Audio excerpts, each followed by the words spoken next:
Morning, girls. Have a little snow on you, huh?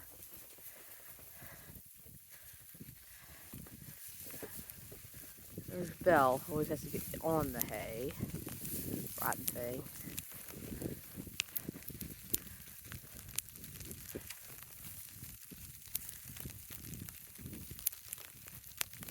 So we get a mix of orchard grass hay and alfalfa. They'll eat the alfalfa first, but they'll get down to the orchard grass too. And they really aren't cold. I mean, you can see that the snow actually sits on their backs and doesn't even melt. So they're well insulated.